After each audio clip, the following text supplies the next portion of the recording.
Narito ang programang totoong-totoo, Tambayan sa DWIZ. Programang magliliwanag ng ilang mahahalagang mga issue. Tambayan sa DWIZ. At ngayon, narito na sila upang maghatid ng saya sa bawat Pilipino. Sa programang Tambayan sa DWIZ. Magandang tanghali, welcome to Tambayan. Ako po si Trixie Cruz Angeles. Today is the 14th of October. It's 72 days before Christmas. Huwag pong kakalimutan, like and share sa ating Facebook channel and YouTube live streaming. It's DWIZ 882 AM. Meron ba tayong text line? Oh, text line is 0998-376-6768. Ulitin po natin, 0998-376-6768. Huwag din pong kakalimutan mag-follow sa Luminous by Trixie Cruz Angeles sa Named Paglinawan. At on Facebook and on YouTube. Follow po sa Facebook and please don't forget, dun sa mga naka-follow na po sa ating Facebook, huwag kakalimutan, check nyo din po every so often. Baka na-unfollow na po kayo because sometimes social media giants can be very sneaky. Meanwhile, huwag kakalimutan mag-subscribe sa aming YouTube channel. Daming pangyayari dahil nag-election na ngayong technically pala, election period starts January for national candidates and March for local candidates. These are what we call campaign periods. Ano yung mga nangyayari dito? Sometimes merong mga liquor bans and gun bans and so on. So, ang mga ina-allow lang mag-carry ng firearms will usually be those who are licensed to openly carry. That means law enforcement, active service law enforcement, and AFP personnel. So, mag-ingat-ingat din po tayo. Happy birthday to Mr. Richard Mark, OPM sa DWIZ Anchor. Usually on weekends. Magandang at maligayang kaarawan, Mr. Richard Mark. Si BBM is celebrating a milestone today. He has 1 million subscribers sa YouTube channel. O, diba? Namamayagpag pa rin sa social media, hugely popular personalities. And of course, BBM is one of the foremost candidates dito sa ating sa susunod na halalan for the presidential campaign. Now, may mga issues regarding our how do you call these? Candidates dito sa susunod na election. And it's time for us to discuss certain tough topics. Number 1, social media. Nagsabi ang COMELEC na gagawa daw sila ng rules tungkol sa social media. And as a matter of fact, in 2019, meron silang mga inihayag na mga rules for social media of the candidates. Ang sabi nila, only one site on Facebook or one account only will be recognized, and if there are other accounts, they will be taken against the candidate and counted as though there was parang additional advertising. Yun ang pagkakaintindi ko dun sa rules. Kasi kapag nag-a-advertise ang kandidato sa radyo o sa television at saka sa pangapahayagan, nabibilang yan. So kailangan nilang i-declare kapag lumampas within a certain amount that you can spend for advertising, then madi-disqualify po kayo. So there's a landmark case which is very close to my heart involving a local politician in Laguna.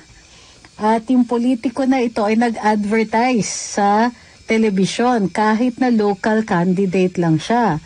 So pinadeclare sa kanya ng COMELEC yung kalaban, binilang na lang yung number of advertisements plus the declared amounts nung mga pahayagan na yon, such as but not limited to, media na yon, such as but not limited to ABS-CBN and GMA, binilang lang at saka binilang yung amounts, and it turns out Mr. Candidate was overspending.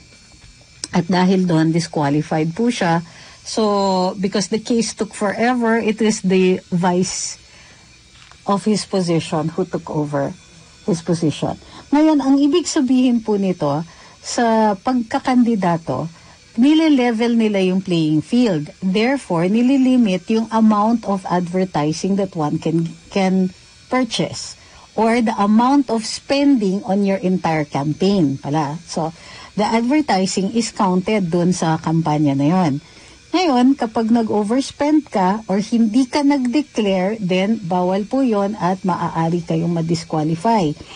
hindi na rin po inaalaw o binibilang doon sa amounts na allowed sa mga kandidato yung mga donated by friends of.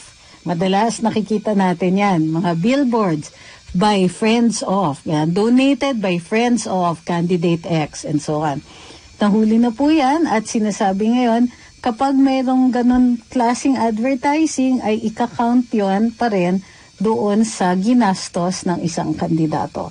Kasi kinoconsider yan na campaign donation at ibibilangin pa rin doon sa ginastos ng kandidato.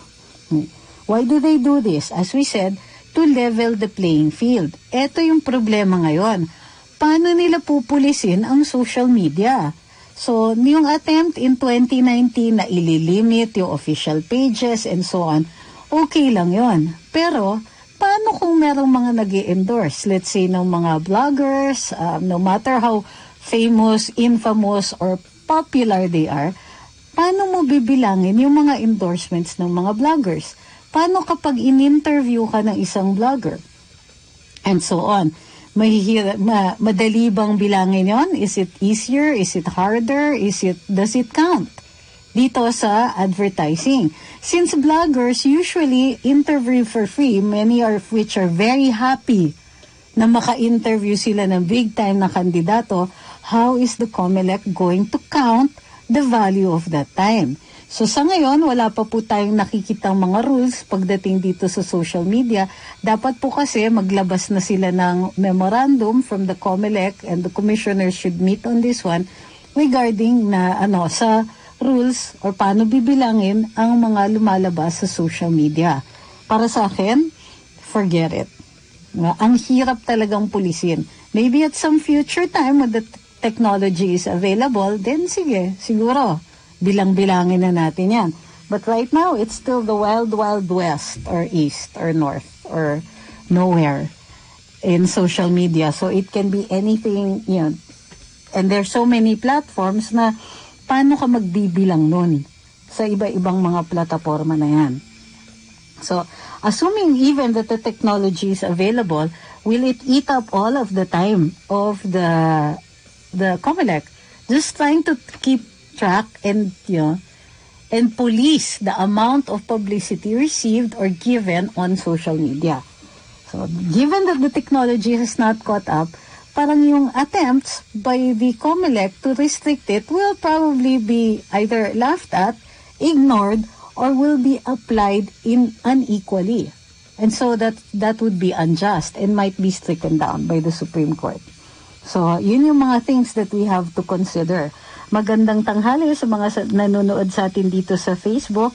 Halimbawa, such as Ma'am Melinda Filidoro, Willie Pleo, Sara Abarquez Tordera, Ninita Arago, Mami Mitej, Cecile Estorco Uy, Rance Ronald, Jenny Nuilan, Maria Esperanza, Kaiser Serbo, Josephine Angeles, Carmen Desabil, Teresita Behar, and Vic Roque. And Ma'am Annie Destrisa Bernardo. Magandang tanghali po sa inyo. Sa mga nanonood sa atin sa YouTube, while I call it up, maraming salamat at sinasamahan niyo po ako ngayon dito sa ating programa sa Tambayan. Maraming salamat kay Ma'am Imelda Sanggalang for your super sticker.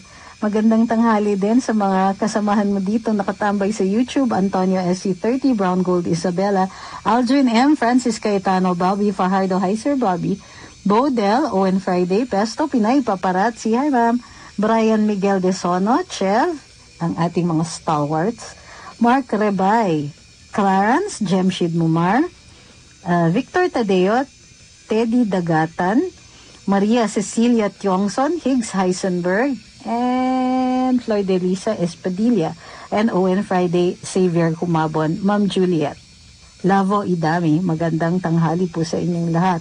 Kung kakalimutan, mag-like at mag-share ng ating programa, especially sa Twitter para maraming mainis.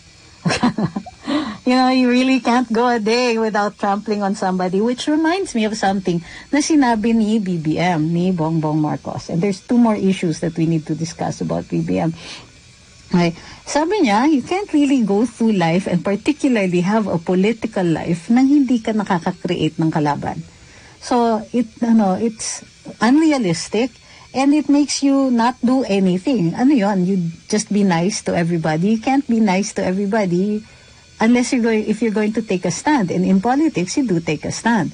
So, sinasabi niya, given na yan, may kalaban. Given na yan na may katunggali. Given na yan na may gagawin ka, may mag-o-oppose.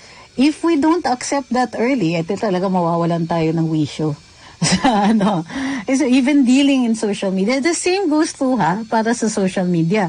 If you're going to blog, if you're going to take a stand, if you express an opinion, somebody will be against that opinion. It's the earlier we accept that, then the easier our life is going to be. We don't have to stop they say. You don't have to stop at every barking dog. Hindi lahat ng issues kailangan patola tayo. Particularly since magdadating ng election at lahat tayo, in this sense, are activists for a certain cause. Ang cause natin, yung particular na kandidato na isinusulong natin. Hindi kailangan makipag-away o i-correct lahat ng mga issues dahil ang hinaharap natin ngayon ay eleksyon. At ano ba ang eleksyon? May isang hindi gaanong katalinuhan na isang pseudo-blogger dun sa Twitter na nagsabing, it's not about how popular you are. Newsflash, it is. Okay? But how do you make popularity? How does a candidate become popular? You espouse popular causes or hopefully those causes are not just popular but they're also right. Diba? Real talk lang. And what we're doing as supporters of a particular candidate means that we also want to get more people on his side. Gusto natin na mas maraming bumoto doon. Ngayon, if you're going to be an ASS, munti ko na nga, hindi na madalas. If you're going to be a horse's rear end about it, then, stop. Then stop talking about your candidate because you're not doing any good. So nakikita ko, ang dalas dito, lalo na sa newsfeed, kaninang umaga lang may mga bangayan yesterday, may slight na mga bangayan, with some people insisting on their candidate while somebody thinks that when this person insists on his candidate, ay kailangan mag-insist din siya. And so it just becomes this noisy place with everybody saying, hindi magaling yung manok ko, hindi magaling itong manok ko, and so on, without any progress being made. Hindi na papag-usapan ng mga issue, hindi na papag-usapan ng mga plataforma, hindi na papag-usapan yung ibang mga election-related matters na kailangan binibigyan natin ng pansin. And so I think in some of the parlors, dyan sa kabilang parlor, one of their purposes is mang-away. It causes stress, it causes anxiety, and angry people don't think very much. So, diba? And when you're not thinking, you'll make mistakes and so on. Mag-aaway lang kayo.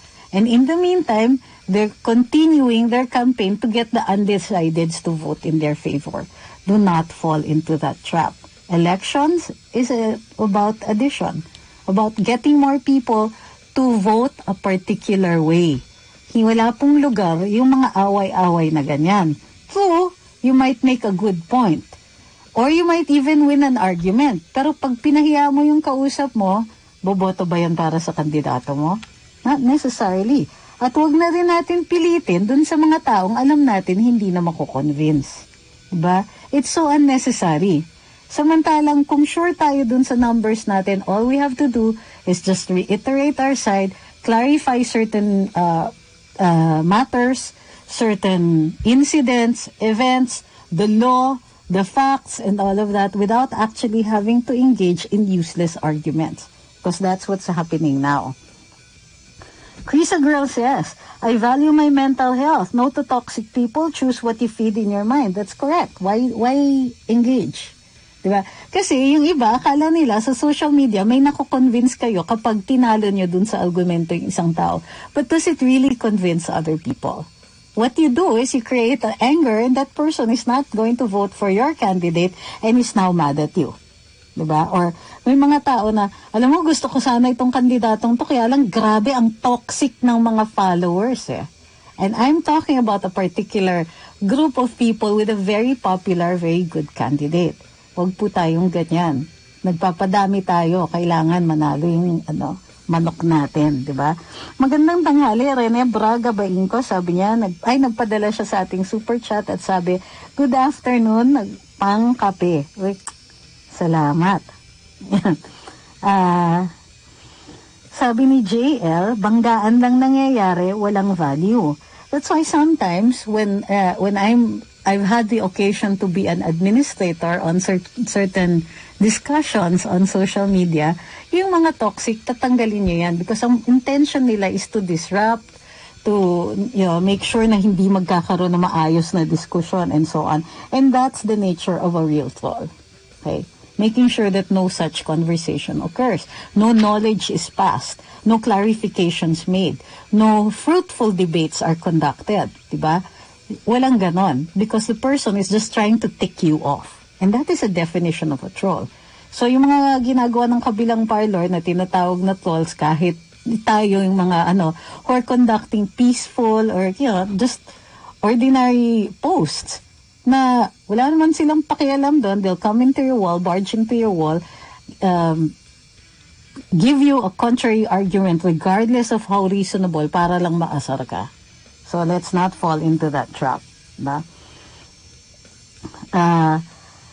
Second, there seems to be we noticed ng isang linggo, may mga tao mag-post lang basta tungkol kay BBM or mabanggit yung pangalan ni BBM, pinapa-take down dahil violation daw ng community standards. So if this is something that we're going to see a lot, ang dami kasing nagsasabi sa akin, I need legal help. What am I going to do to address this thing? First of all, ito yung konteksto ng social media. This platform is privately owned. Okay? General rule, yung Bill of Rights natin applies against the state. So, no law shall be passed abridging the freedom of speech, of expression, or of the press is a warning or an admonition against the state. Okay? No arbitrary detention. That's an admonition against the state. While it is true a private person can detain another private person, that's called, kidnapping or serious illegal detention. But when it is the state that does it, it is prescribed for, it is written in the Constitution. Because what it does, the Bill of Rights, is a limitation. Ang pinipigilan ng ating saligang batas, lalong-lalo na doon sa Bill of Rights natin, ay yung mga aksyon o mga gawain ng Estado. So kapag sinabi natin may guarantee na malayang pagpapahayag o malayang pagsasalita, ito po ay garantiya na hindi ang Estado ang gagawa niyan para sa iyo. Ang gagawa niyan sa iyo. Ulitin ko ha. So pag sinabi niyo ay walang free speech dun sa wall niya, because I'm not the state, diba? I don't need to guarantee your free speech on my wall. What I need to do, but as a citizen, I recognize that the state cannot stop any of us from speaking, but the state also recognizes the rights within a private space. Okay? Halimbawa, di ba bawal na basta pasukin tayo ng mga pulis sa bahay natin at sabihin na, you're spooning the mustard wrong. Dapat ganito. Hindi mo ginagawa yung tama, halika kalad ka rin kita sa pulungan. Now, if spooning the mustard wrong is crime, hindi ka basta-basta pwedeng pasukin sa bahay. Kung merong ipupulis ang law enforcers natin to catch you in the act, inside your private home, dapat natatanaw nila yon. May personal knowledge sila doon. Ulitin ko ha, hindi ganun kasi kadali maintindihan na yung Bill of Rights ay nag-warn hindi sa ating fellow citizens against other citizens, but from the state oppressing its own citizens. Okay? Walang nagre-react tungkol dito. I'm not sure if you're getting it. Yan. Yung mga nagre-reklamo sa akin, anong pwede nating gawin sa Facebook? Okay. This is where sometimes it is necessary for us to go to the state para i-regulate ng Estado, ng legislatura natin at i-enforce ito ng executive ang batas that will regulate those private spaces. Okay? Otherwise, there is no reason for us to insist on particular rights within that private space kasi yaan ay nire-regulate ng may-ari ng space na yon. Okay? Ngayon, can the state come in kapag ino-oppress ka? Yes, actually, ganito yon, di ba? No law shall be, no person may be deprived of life, liberty, or property without due process of law. Ngayon, sometimes when you're deprived of property, it is legal, yung court ang nagsasabi kung tama o merong administrative proceeding to take away your property from you. Ang ginagawa dito sa ating mga social media platforms, kulang yung due process nila. They take down our accounts, hindi maliwanag yung mga rules, and so on. Now, if they're going to do this in this country, which guarantees that no person may be deprived of life, liberty, or property without due process of law, then possibly this is one of those issues na pwede nating idulog sa hukuman. But probably one of the stronger arguments is may kontrata tayo with Facebook. Hindi kasama dun sa kontrata na yon yung mga fact-checkers. So kung yung mga fact-checkers ay nagde-determine ng mga terms na nag-bind ng Facebook sa atin and us to Facebook, then that violates our agreement with Facebook itself. So contractual dito. Okay. Still no reactions. You're all still talking among yourselves. Big wow. Okay. Magandang tanghali kay Ma'am Teresita Rebalios Bahar. Sabi ni Vic Roque, let's say na tumanggap si Lenny ng campaign fund. Really? Was this what I was talking about? From ABS-CBN. Why am I going to be answering questions? I don't think anybody's into the topic. Don't argue with people on social media. Sabi ni Ma'am Teresita Bautista, you may be arguing with somebody who ate paste and erasers when they were in grade school. Oh, I have much grosser things in mind that they probably were eating in grade school. So, yeah, yun yung that is the idea. So, sige, let's move on to the next topic because apparently people on YouTube don't really care. Let me see the other, a friend of mine in Facebook shared this particular post of Lenny with his caption in Waray-Waray language and was surprised when FB auto-translated it from Uwata to my mother. Sabi ni John Michael Buenafe. Does it violate your rights if the translation is incorrect?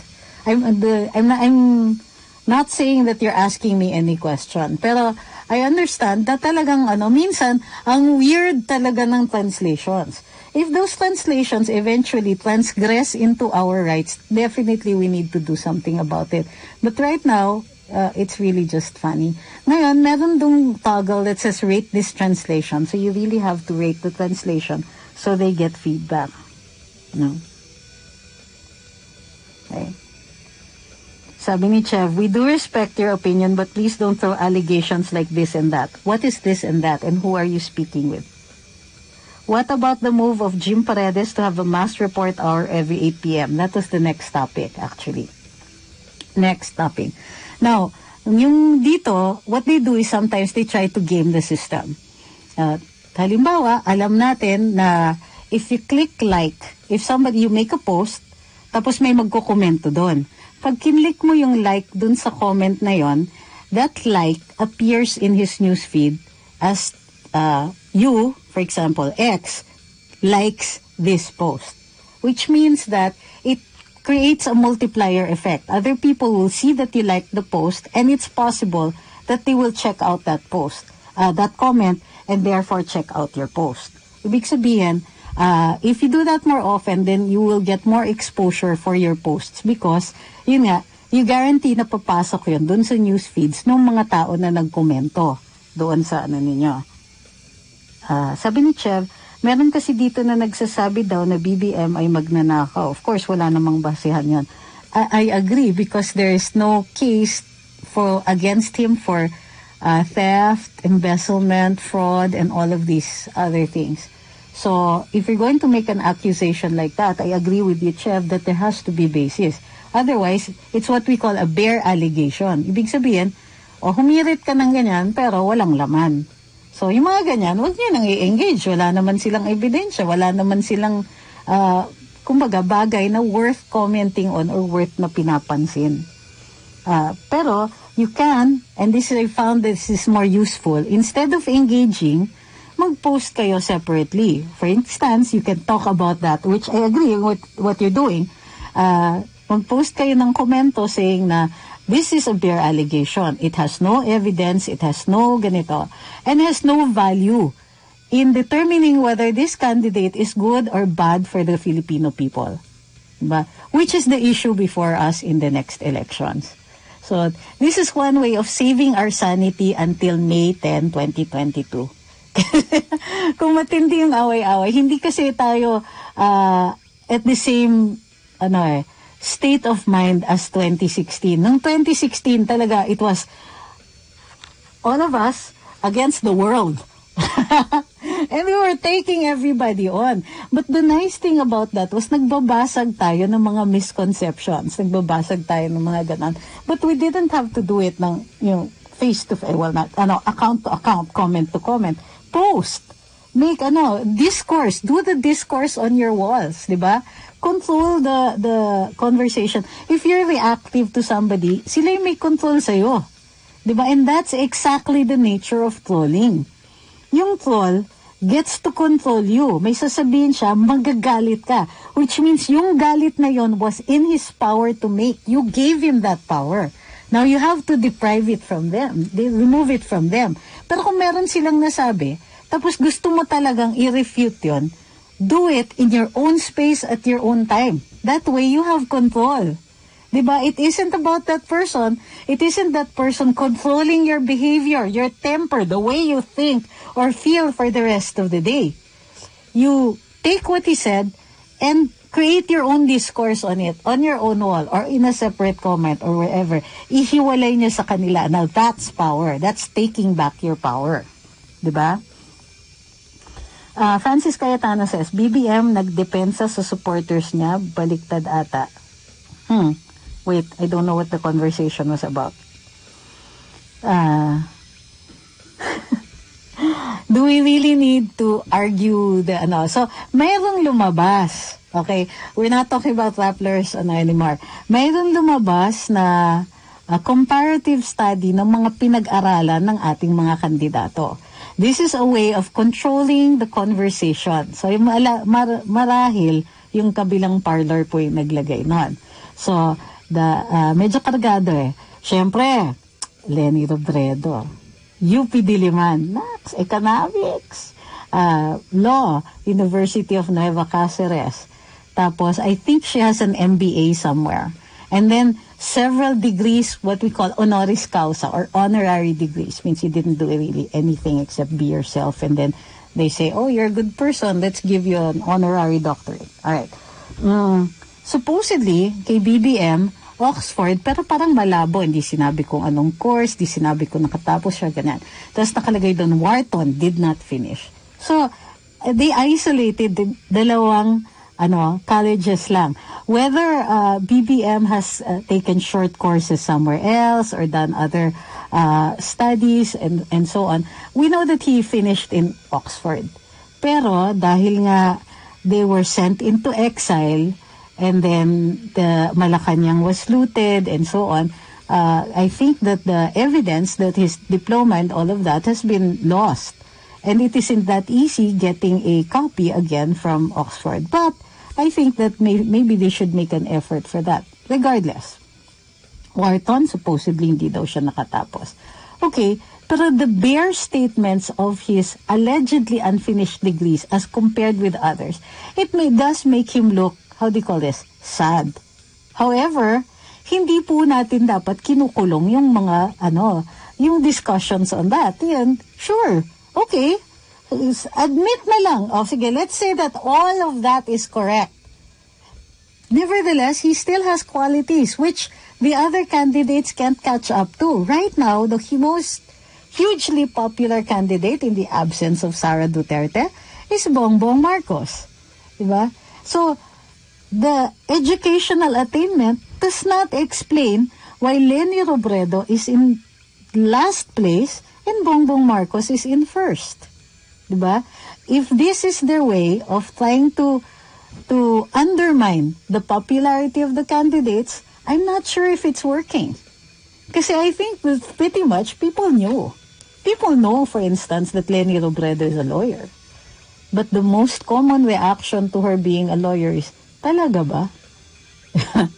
And so, that says a lot already. It's going to be very difficult dito sa pagdating ng election na baliktarin pa yung impression na yon. So, ang taktika dun sa kabila, kung hindi natin mababaliktad yung impression tungkol dito sa manok natin, kailangan baliktarin yung impression ng mga ibang mga manok. Diba? Kung mataas ang pagtingin, babaan natin yung pagtingin dun sa mga nasa kabila. Okay? Magbabalik ang tambayan ng oras natin 12:32 ng tanghali. Muli nating balikan Tambayan sa DWIZ. Magbabalik ang tambayan, andito pa din ako. 72 days before Christmas. Birthday po ni Mr. Richard Merck sa OPM sa DWIZ. Happy birthday, Mr. Merck. Edwin Tayag on our YouTube says, and thank you for your super chat, by the way. They cheated their way in 2016. They're starting to do it via SOCMED on the way to 2022. If they think they can get away with it this time, they will bear the brunt. Okay. Ang daming magagandang comments. I really don't know where to begin now. Ito yung problema ko. Okay. Hoven Ong says, basta hindi kami susuporta sa mga kandidato na BOBO.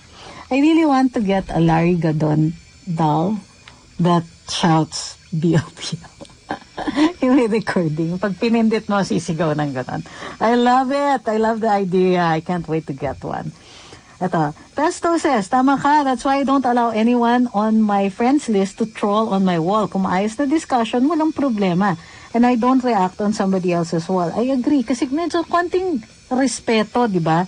Kailangan bang mambasag ng tip ng tao? At least not dun sa wall. Yeah. Di naman tinatago na loyalist ako, sabi ni Ma'am Pinay. Paparazzi. Ikaw naman DDS. But we get along. Di naman kailangan mag-away. Yes, there you go. I think there is a concerted effort. Dati, iniisip ko, there are just some people who don't understand the situation na pinag-aaway yung supposedly DDS at saka loyalists. And I don't think that the divide is even that big. A lot of DDS will be voting for BBM because Sara is not there. So what is the point in picking a fight? Really? Seriously, parang ayaw niyo manalo si BBM. Bakit kayo nang-aaway? On the other hand, hello DDS people, hindi naman kailangan. It's not necessary, really. Let's just support the Duterte administration until the very last day of PRRD's stint as president, di ba? I think dapat ninanamnam na natin yung mga coming days because how long pa nakasama natin bilang presidente si PRRD. Dapat enjoy it and start counting down. The days are getting shorter. Tapos pauwi na ng Davao kumbaga si presidente. I don't think we need to waste the time with unnecessary things. Sabi ni may nagtanong, is there another way daw that Sara Duterte can run for the presidency or be a substitute? Well, yeah, bakit kayo nakatingin kasi sa PDP laban? Remember, there are 5 parties that support her. So one of them, Lakas CMD, there is a candidate who filed for president but is actually or looks like she's a placeholder. She's a placeholder. And this is a person who, so the position for president, candidate for president, is open for substitution. Okay, so there are other parties po. It's not just PDP Laban. Remember that Mayor Sara said that she will not run in PDP Laban. So that's a way. Okay, that's one way. So, ito naman si Ma'am Rachel, she's saying, please don't prolong your agony. Let's accept and respect Sara's decision. Instead, I'll give my support to BBM in 2022 and looking forward to Sara in 2028. I think this is a good mindset, but since the opportunities are still open until November 15 or even until election day itself or before election day itself, then we can't blame people for holding out hope. Diba? let's not get mad at people who are having difficulty with this decision that Mayor Sara is making. As long as the opportunity is open, the hope is available to them. Yeah? And yes, it can be done. And it can be done without her running under PDP Laban. The President Rodrigo Duterte, is no longer running for national office, and therefore it seems to me that his announcement of retirement, it means that there's no Duterte running for national office. Rodolfo Maliwanag says, sabihin mo na lang kung ano ang kagalingan ng candidate mo. Hindi yung puro kayo paninira. Hindi yan nakakatulong. Subtraction yan, di addition. Yeah. There's that, diba? Roldan Dan Ranoco says, but we have to make pressure to PRRD just to consider him to run for vice president for making him an equalizer whoever wins the next president of this country. Okay. Chev says, I don't really like the feud between DDS and loyalists. Nagiging civil war na ang peg. Tapos andyan ang haida sa katauhan ni na Madam at Nobel Peace Prize. Okay. Yes, I agree. There's no need, if you're for BBM, you're not necessarily anti-Duterte. Diba? And plus, here's the thing, guys. Remember this. Look to the leaders. Nakikipag-away ba si Sara kay BBM? Si Mayor Sara? Hindi, diba? Nakikipag-away ba si BBM kay Mayor Sara? Hindi rin. Nakikipag-away ba si BBM kay PRRD? Hindi rin. I haven't heard PRRD say anything bad against BBM. Maybe he took a shot at Senator Aimee. But those are not the same people. In the same way na nagagalit tayo that the yellow parloristas are making BBM guilty by association, he is also not guilty by association with Senator Aimee. Yeah, don't get freaked out. Okay? It's not the same thing. No, Senator Aimee is a big girl. She knows how to explain herself, and she can do so very well. She can explain herself to PRRD if the president thinks that she did something wrong or something antagonistic. Kayang-kaya ni Senator Aimee na yan. Huwag na nating gatungan. Diba? So, I've seen kasi yung mga argumento sa social media sinasabi, ayan, galit si PRRD, ibig sabihin hindi niya ini-endorse si BBM and so on and so on. The president cannot endorse BBM because he's not a party mate. The president has a party.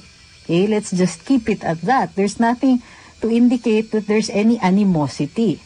And so like I said, we look to our leaders. If sila mismo, hindi sila nag-aaway, bakit tayo magka-create ng away na yun? Ganun talaga at may magagawa ba tayo? Single daw lahat ng mga anak ni BBM, sabi ni Owen Friday. As far as I know, yes, that is true. Also, they share a similar characteristic. They're all guwapo. Okay? And it's true, ha? Ang gagwapo ng mga anak ni BBM. And I can say that as objectively as possible. Speaking as the mother of good-looking boys. Diba? And girl.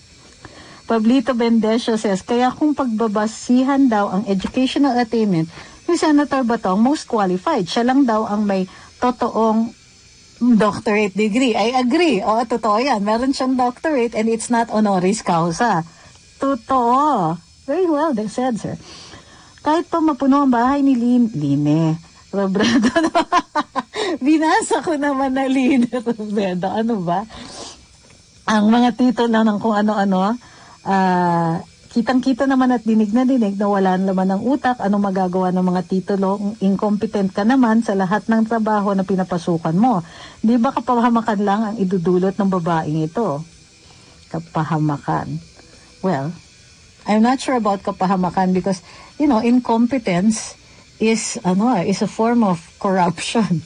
Diba? You're depriving the people of a leader that we so justly deserve. And you're taking up oxygen, space, and taxpayers' money. Diba? Ronald also asks for a shout-out. He's watching from India. When people ask me for shout-outs, I have this compulsion to actually scream the name. Pero I understand that I'm just supposed pala to read them out. Sorry naman.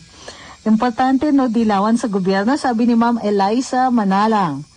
Please let's unite BBM as President at Duterte as VP. Hindi na po nga nag-file si Sir as VP. Or kung hindi tatakbo as VP, let's vote for Bongo. Okay. Diba? Diba? I think that, what we have to figure out. Ako, after November 15, go tayo dyan. Whoever is running, we were going to look to the most qualified and hopefully it's the tandem that we've been waiting for.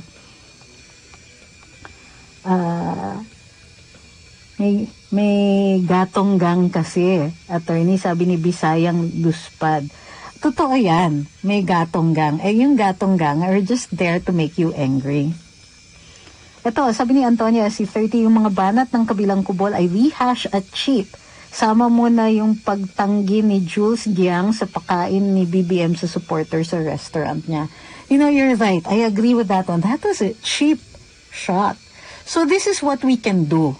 That's less, that involves less anxiety with people on social media. Identify natin yung restaurant na yon at wag na tayong mag-order doon. Okay? Identify natin yung mga restaurants or mga businesses or other things that are predominantly from the parlor that's toxic. Okay? Toxic people do not deserve our patronage. So kung alam niyo, itong mga to, nangaaway ito sa social media, ito masyadong makaganito, we can vote not just by casting our ballot, but also with our feet. Not going to go to your business. I'm going to take my business elsewhere. Diba? So, alamin natin, anong restaurant po yon? Huwag na tayong pupunta doon. Kasi, diba, they exercise their right to refuse service. We exercise our right to refuse to give you our money. Bakit tayo magpapaano? Diba? Yan, sabi ni Owen Friday, don't bash them, just patronize other businesses. And in fact, that's what we can do. We can exchange information and, ito, dilaw to kasi ganitong ginawa. Ito, may poster ni Lenny dun sa window ng parlor na yon. Okay, hindi na tayo pupunta dun sa parlor na yon kung hindi kayo, pro Lenny. Diba? We vote with our pockets as well as with our ballots. Rachel Dib said, ang lahat, totoo ba o gawa-gawang kwento lang? Style Dilawan, magaling gumawa ng kwento na walang katotohanan per their history. I agree. So the other thing that we're going to be doing is discussing more objectively yung controversial issues. Kasi yung kabilang parlor, gusto nila emotional. Kaya gusto nilang idikit yung alleged atrocities, yung martial law in the 1972 to Bongbong Marcos. Now, that's what we call guilt by association, di ba? Yung, sige, dahil tatay niya si Ferdinand Marcos. And let's say lang for the moment, i-admit natin everything wrong that is said about his dad. Does that mean that they all apply to BBM? Ako, I disagree. That's what we call guilt by association. Something that we have been warning people about. So, yung mga tipong nagpa-picture itong taong to, katabi niya isang NPA. Does that make that person with the picture of an NPA member also NPA? Hindi rin. Not without additional evidence. So, in the case of BBM, kailangan bigay sila ng ebidensya na kasama siya dun sa nakawan, sa atrocities, and so on. And if you don't have that evidence, then you're making a baseless accusation.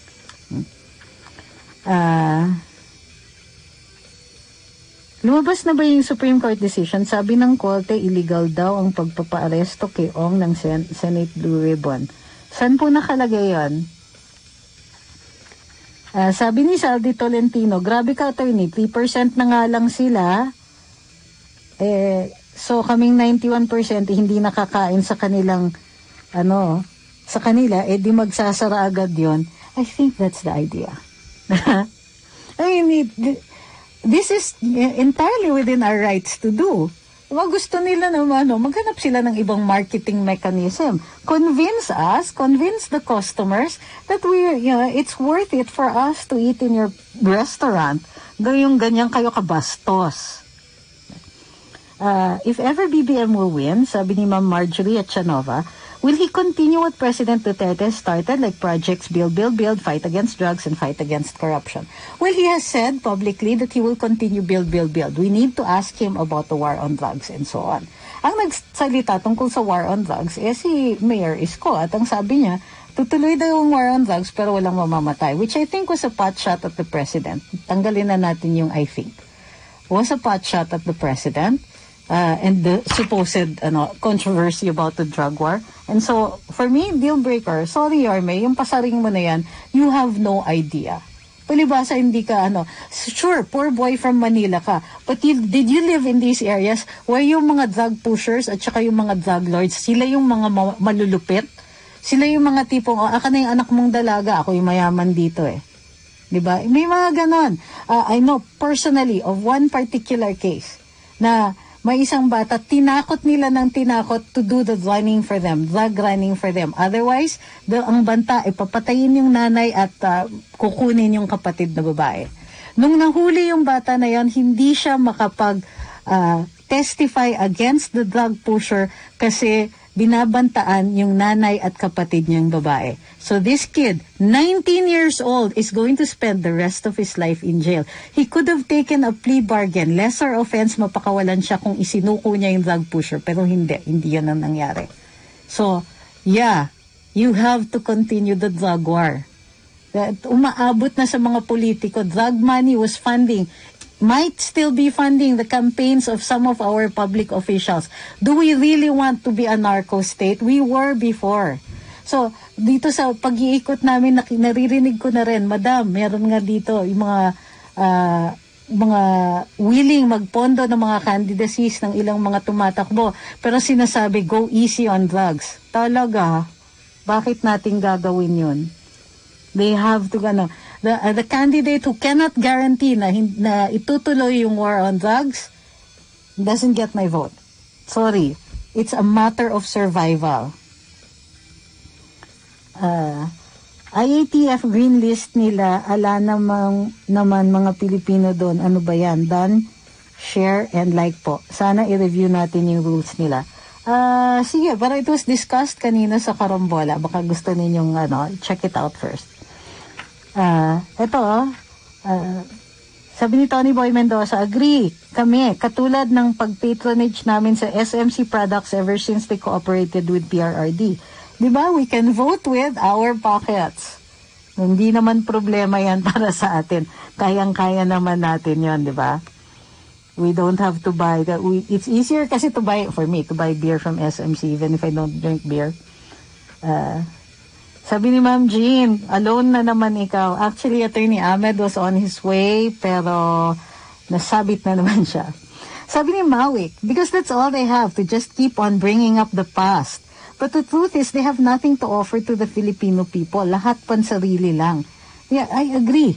And they can't even offer a good argument for telling us that BBM shouldn't be a leader. Ako, I don't mind. I will listen to them if they had good arguments. But the fact is, they have been consistent in this. In, saying guilt by association. So, let's bring it back. Remember red tagging? Remember yung galit nila, like what Rappler is doing to SMNI? SMNI, bakit kayo red tagging? Red tagging actually is guilt by association. Associating a person with a communist insurgent in our case. Okay lang yung if you're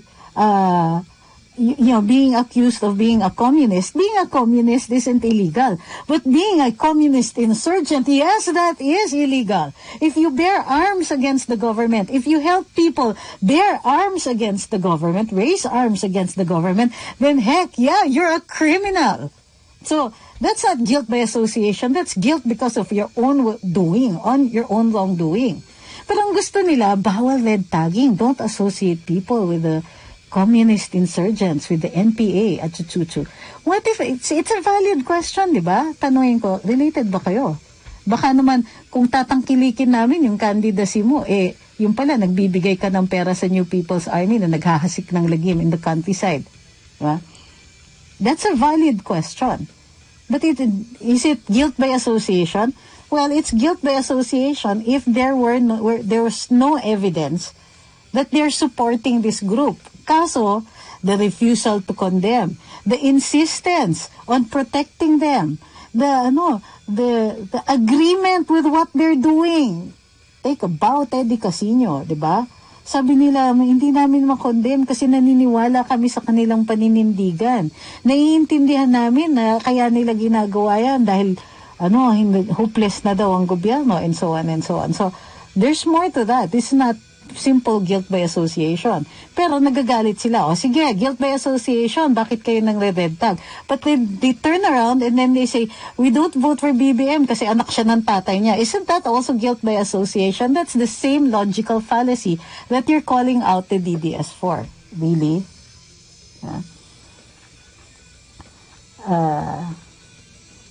Sabi ni Flexible Opinionated, BBM in one of his interviews said that he will continue the drug war with improvements in prevention, like educating the kids about the harm of drugs and improvement of rehabilitation centers.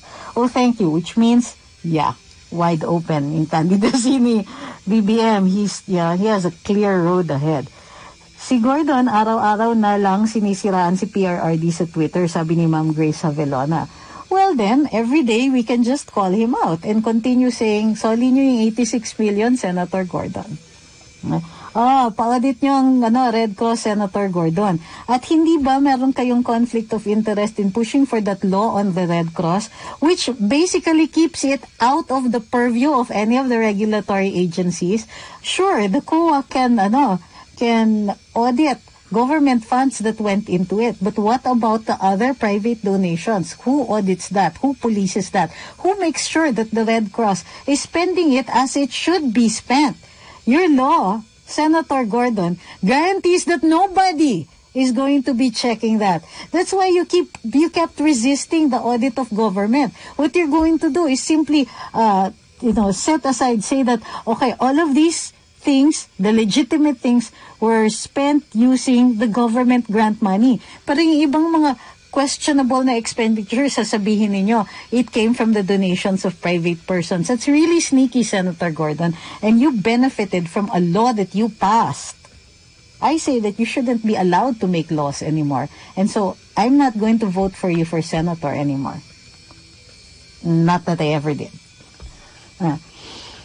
Sabi ni Clark Sam, sige, mag-away-away sila dyan. Bandang huli sa May 2022 pa din ang final destination. Our vote saves us. Whatever you're against or not, tayong lahat ang makikinabang. Yun, di ba? And one last comment from Facebook.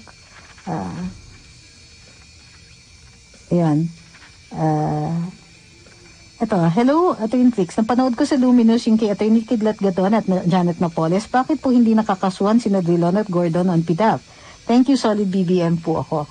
Well, kailangan pa pong investigahan to establish the evidence on that.